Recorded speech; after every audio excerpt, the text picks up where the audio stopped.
Acabou, né? It's done. It's over now. A série Anéis de Poder chegou ao final. Eu finalmente terminei o último episódio. Eu tô aqui pra falar um pouco disso hoje e dar uma apanhada geral de como é que foi essa temporada. Quer saber mais? Então vem comigo, desce pro play!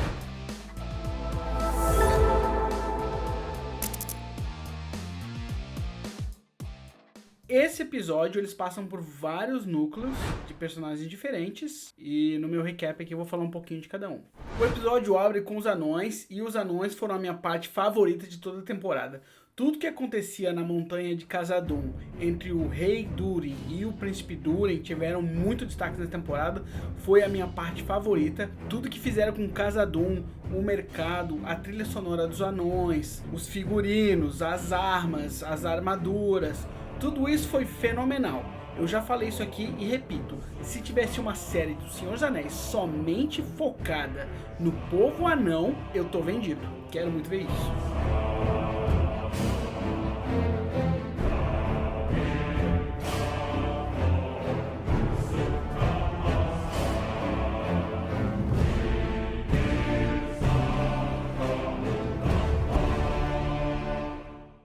Mas então, seguindo os acontecimentos do episódio passado, o rei Durin está louco com um anel no dedo. O príncipe Durin estava pronto para sair à batalha e ajudar os elfos. Mas como seu pai desceu para cavar mais fundo, correndo o risco de despertar o monstro, o príncipe Durin desce para salvar o rei Durin dos seus próprios atos. E não adianta, ele não consegue impedir o rei Durin, eles até têm um diálogo bacana ali, mas o rei Durin ele abre e mostra para o seu filho as verdadeiras riquezas que estão escondidas sobre a montanha.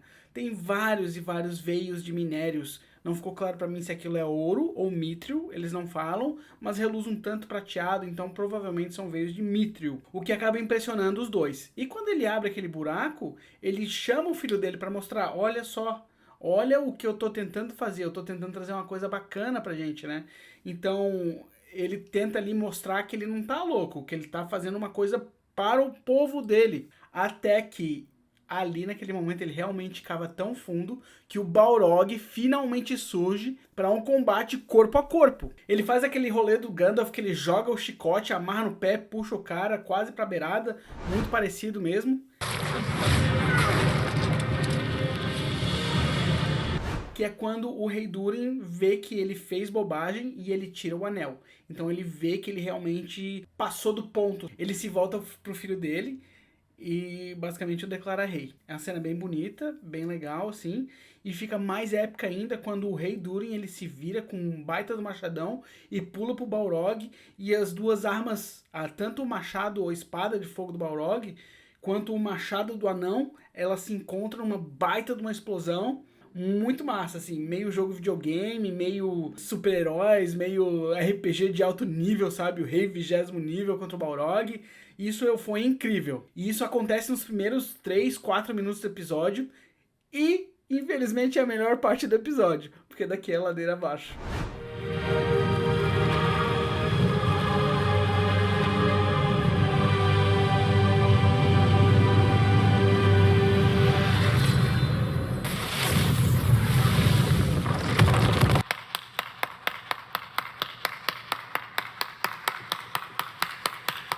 Mas enfim, só para concluir o núcleo dos anões, então o Durin, príncipe Durin, agora vira o rei Durin, o filho vira o rei, mas parece que ele tem um irmão que pode questionar essa realeza. E eu fico me perguntando se é que eles vão fazer alguma mudança, que esse irmão talvez seja o Balin. É difícil saber. No Senhor dos Anéis, o Balin ele tá na cidade, ele é o líder da cidade quando o Balrog ataca de fato, e eu não sei se eles estão comprimindo tanto assim a história. Isso é um mistério que vai ficar para a próxima temporada. Mas tudo indica que agora vai ser a vez dos anões de ter uma disputa ali pela coroa interna. Aí a gente tem o núcleo do Estranho. O Estranho, a última vez que a gente viu ele lá no episódio 6, eu acho, ele tinha que procurar o cajado dele num bando de árvore seca, ou ele tinha que salvar os hobbits, ele tinha essa escolha. E aí ele decide salvar os hobbits, ele encontra lá um mago, que a gente não sabe quem é, o tal do Mago Sombrio, que talvez seja o Saruman, mas não faz muito sentido se ele for o Saruman, porque ele é muito evil já aqui, e eles têm uma discussão, o mago manda um Darth Vader, venha para o lado negro da força e tal, e o Gandalf, que não é o Gandalf, que a gente não sabe nesse momento quem é um Gandalf, se recusa. E aí o Mago Sombrio joga um raio de meteoros, destrói a montanha e faz um desmoronamento cair ali nos hobbits, só pra fazer um ponto assim, se você não vai me ajudar, então você vai ver o que é destruição. Pior jeito de convencer que tô legal, né? Mas aí o estranho, ele usa o poder Jedi, segura as pedras, acaba salvando a vida de vários hobbits ali, né? Mas não o suficiente pra não destruir aquela vila. E aí os hobbits têm que ir embora, têm que sair dali daquele local, e eles fazem as malas e na saída eles não sabem a diferença de um humano de um elfo, e eles falam pra ele, tchau, grande elfo, que em inglês é Grandalf. Grand Elf. Thank you kindly, Grand Elf. Goodbye, Grand Elf. E se a gente já não tinha dúvida antes, agora fica óbvio. Mas fica tão óbvio que até a temporada desiste de esconder isso pra gente, que o estranho, ele senta, eu lembrei meu nome é Gandalf. Gandalf. E é isso, ele é o Gandalf mesmo, e esse segredo está encerrado. Agora a gente já pode tratar esse cara como Gandalf. O outro núcleo é o núcleo de Númenor. Númenor é uma bagunça. O Pharazôn era rei, porque foi escolhido por uma águia. Aí depois a Miriel virou rainha, porque foi escolhida por uma serpente. Mas aí o Pharazôn resolve que a serpente não valeu. O Elendil, então, ele vai sair da cidade para buscar ajuda, ou tentar buscar provas para reverter essa situação. Na saída, a Miriel dá para ele a espada dele, né? Que é a Narsil, eles chamam ela de Fogo Branco, que é aquela espada em que o Aragorn depois vai usar no Senhor dos Anéis, reforjada, para poder trazer os guerreiros fantasmas e acabar derrotando o exército de orcs em O Retorno do Rei. E a Miriel é presa. Númenor vai continuar nessa disputa de poder. Essa é uma parte que não me empolga, não me interessa muito. Eu acho que esses núcleos da cidade Númenor não tá sendo muito bem escrito, a gente não consegue se investir neles, sabe? Os personagens, é difícil torcer por eles, parece que todo mundo é chato. Tanto que nesse núcleo eu poderia falar um pouco do Isildur, que tá lá na Terra dos Homens Baixos, mas não acontece nada demais. Ele fala um pouco com o Theo, depois ele fala um pouco com a Astrid, aquela guria lá que deu uma moralzinha pra ele. Cara, não vale muito mencionar, não acontece nada, na verdade. Chega um pessoal de Númenor lá, avisa pra ele que o pai dele é um traidor e ele volta pra casa. É basicamente isso, não acontece grandes coisas. E na boa, esse Isildur aqui também é chatão, cara, é muito difícil curtir ele. Então assim, ó, porra, se a gente for olhar os núcleos que a gente já falou até agora, Anões é legal, Estranhos, Hobbits chato pra caramba, Númenor é chato pra caramba. Então essa série assim é muito 880, sabe? Tem partes que são muito bacanas e tem as partes que é muito difícil se interessar. E parece que as partes que são muito bacanas, elas não são suficientes pra carregar a série inteira. Pô, tem coisas que eu adoro na série, assim, mas tem coisas que eu não me importo. E parece que é difícil se investir na série com tanta bagagem desinteressante, sabe? Mas aí a gente vai pro filé do episódio, que foi o grande filé dessa temporada, o que eles falaram mais, o que eles se debruçaram mais, aonde a gente explorou mais, que é todo esse arco dos elfos, né? Todo o arco do Eregion, e a gente tá ali na derrocada do Celebrimbor para começar.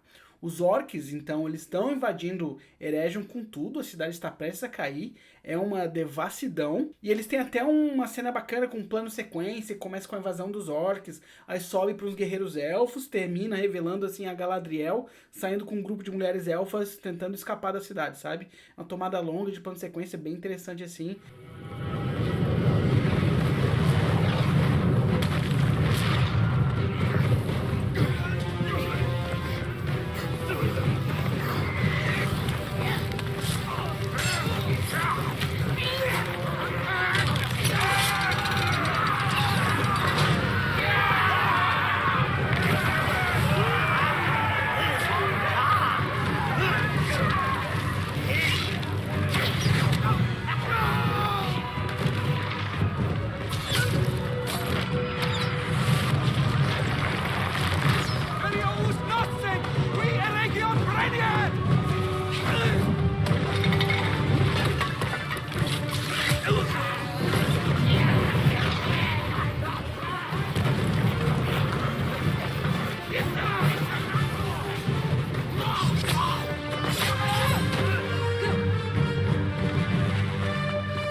Tecnicamente essa série é um deboche, realmente, é isso que ela brilha, sabe? Trabalho de câmera, trabalho de direção, o CGI, toda a parte de figurino, maquiagem, pô, isso os caras arrebentam, é muito massa, é muito massa.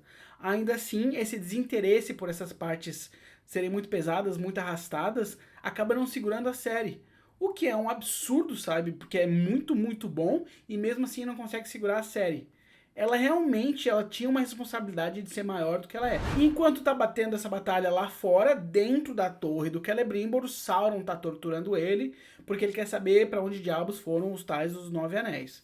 E o Sauron tá sendo super cruel ali, e o Celebrimbor tem uma despedida um tanto heróica, assim, ele pelo menos pode jogar umas verdades na cara do Sauron antes de morrer. Ele acaba, na verdade, amaldiçoando o Sauron, né, porque o Sauron quer tanto os anéis que o Celebrimbor promete para ele. Esses anéis vão ser a tua derrota. Na verdade, não precisa nem todos eles para te derrotar. Eu tenho certeza que apenas um deles vai ser o suficiente para ser a tua queda. E o Sauron sente isso de alguma forma e ele acaba não se segurando e mata o Celebrimbor nesse momento. Realmente, o Sauron chorando é uma quebra de personagem muito pesada, né? Muito pesada. E aí chega um grupo de orcs que tá ali designado para matar o Sauron, e a primeira coisa que os orcs fazem é perguntar qual é o seu nome, para ter certeza. Os orcs deram uma hesitada ali, o suficiente pro Sauron conversar com eles. A Galadriel, por outro lado, tá fugindo ali desse combate, ela acaba saindo da cidade, mas apenas para ser emboscada por um monte de orcs. Aos orcs, ela tem uma negociação ali, e eles liberam as mulheres em troca de levar a Galadriel com os anéis pro Adar. O Adar, quando ela encontra, ele tá usando o anel dela, que cura ele, e ele volta a ser um elfo. E aí, nesse momento, eles firmam um acordo.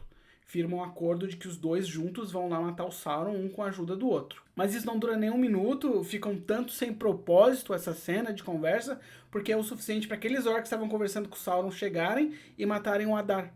Porque eles foram corrompidos pelo Sauron, e o Sauron fez algum tipo de acordo com eles, pedindo a traição. E aqui é o fim do Adar.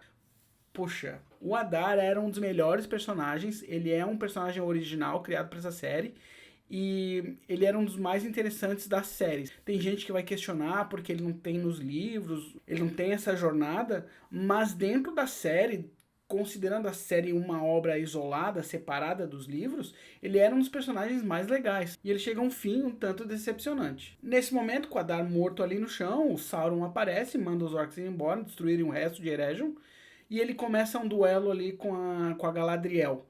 E a Galadriel quer destruir ele, e ele quer trazer ela pro lado dele. Então ele tá se segurando na batalha, meio que dá pra ver. Ele parece estar sob controle do combate, ele parece ser um guerreiro muito melhor do que ela, mas ela acaba conseguindo acertar alguns golpes bons, e ele começa a ficar irritado. E aí ele começa a usar seus truques mentais, ele começa a se transformar em outras pessoas, pra tentar enganar ela e tal. E isso acaba atrapalhando ela um pouco, tanto que ele oferece pra ela uma última vez, e ela se recusa completamente.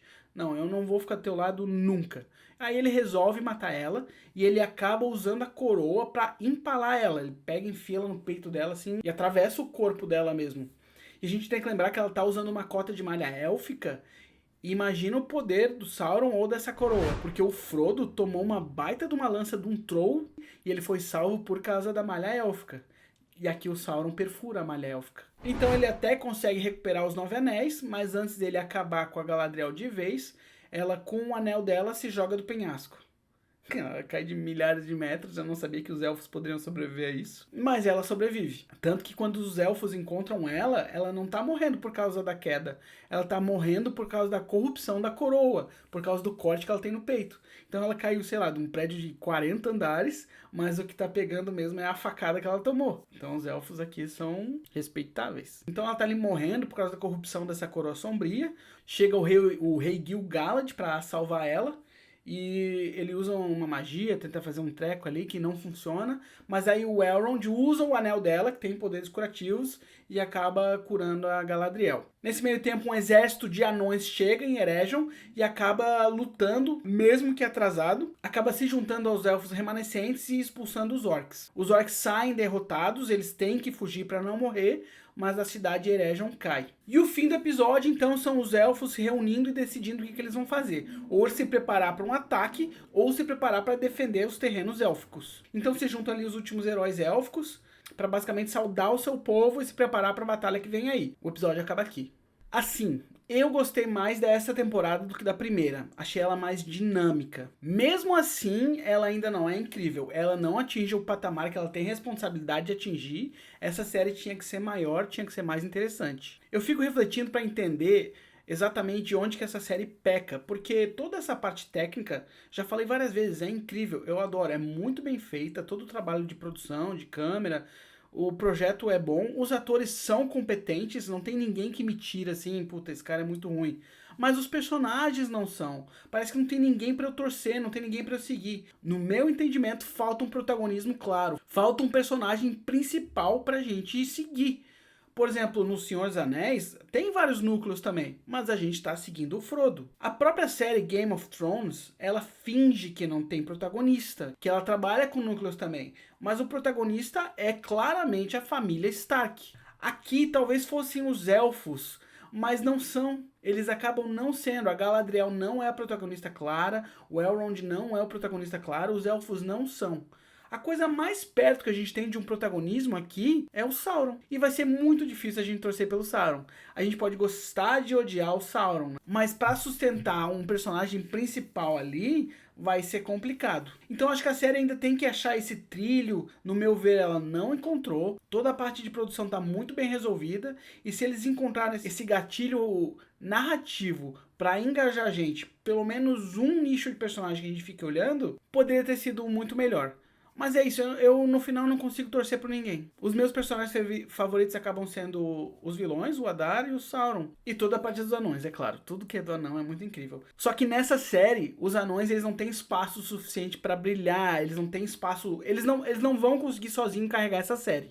Agora, se tivesse uma série só dos anões, eu veria com certeza. Pra mim, talvez seria a série perfeita. De qualquer forma, dá pra ver que eles estão ouvindo o público, eles estão ouvindo os fãs. Eles não conseguiram mudar totalmente a direção pra onde estava indo, mas houve uma melhora muito considerável da primeira pra segunda temporada. Vamos esperar que na terceira temporada, quando ela vier, essa barra só continua subindo. E é isso aí, essa foi o meu primeiro review de série completa. Nós falamos aqui de todos os episódios.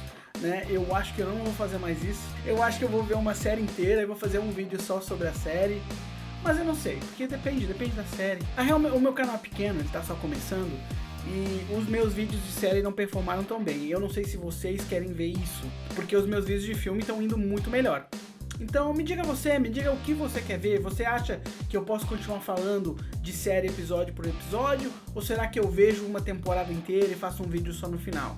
Diz aí, diz aqui nos comentários, mas só depois de dar um like e se inscrever no canal, tá bom? É isso aí, galera. Muito obrigado e até a próxima.